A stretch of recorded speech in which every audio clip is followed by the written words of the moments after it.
Understood in the film, in your conference, was so much about this old lady of in her 90s. So could you tell Young lady of 90. young lady of 90s, tell us about this biographical montage? Um, actually, when you hear the lady is 91 or 92, you think it's an old lady. I was struck by her youth and her fervor and her passion towards her work. So she was, a person when age 16 in 1942, when we talk about women's rights and liberation today, and to find a person in 1942 at age 16 who was in an army battling, firing rifle shots, 303, she knew guns, weapons, and she knew the works. And she was, a person who, for me, was superwoman. Because I have not seen the mythical superwoman, but Rama Khandwala was it.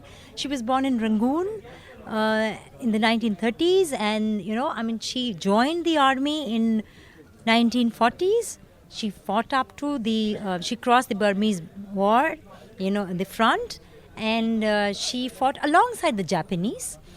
And the biggest point is that I myself am from the east of India.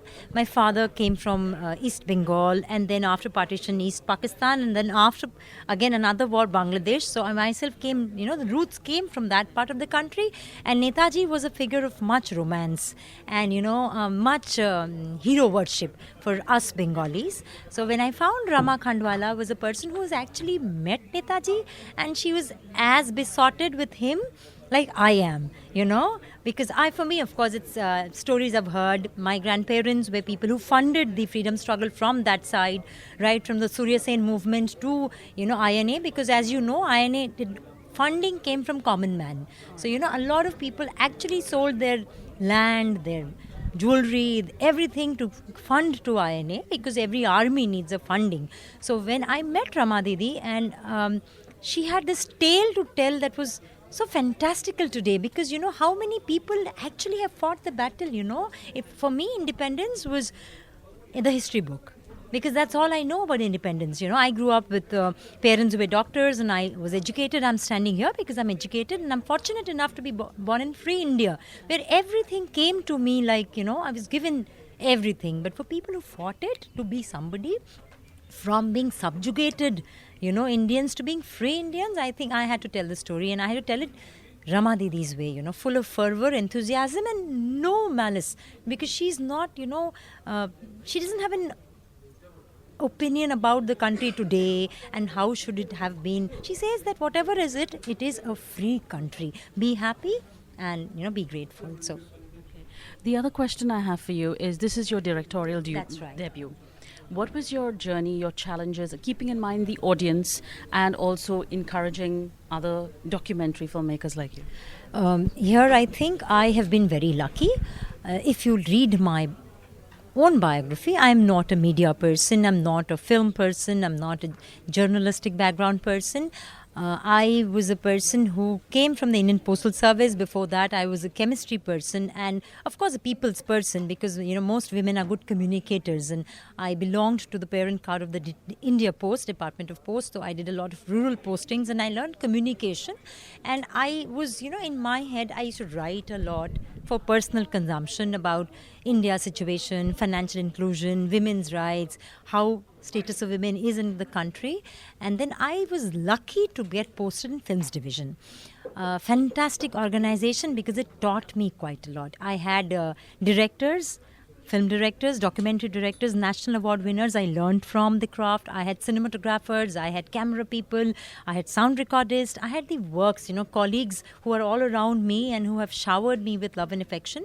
So I started, accompanying them in their shoots and learning the craft, as you say it. So my journey was lucky that I got funded by the government of India. As you know, this movie is a film division funding. So I did not have that challenge. Yes, how to promote the documentary sector. Digital medium plays a big role because, the movie theatres are not interested. And even if you spend your own money, it is of a format that is not alluring or marketed well for the public. So that is where documentary makers always had an audience problem. But I'm very grateful to the digital media where it is so easy to, put your movie in, and a lot of channels which have become documentary channels, channels that promote the documentary sector, and the youth are learning through a little media savvy and marketing gizmo, because that is what will get you the audience. Yes, the script, the content. You would hear all of Bollywood telling the content is king. No, the marketing is king. So let me not, when they say the content is king, sorry, sirs, you're lying. It's not the content, because documentary has such rich content. So what is missing? It's the marketing. We don't have that much money to waste on marketing, because we have to make the movie. And, we have to tell the tale. So I think that is the challenge as to how to market. But digital medium definitely is a panacea. And youth today have become much more, experimentative. Yes, and experimentative. Aware they were. But they want to watch. They want to try different genres. They want to go to theatres. They want to go to, lok natyas and lavnis, and documentaries are also gaining popularity as an alternative medium, not only for expression by the filmmaker, but for expression by the audience also.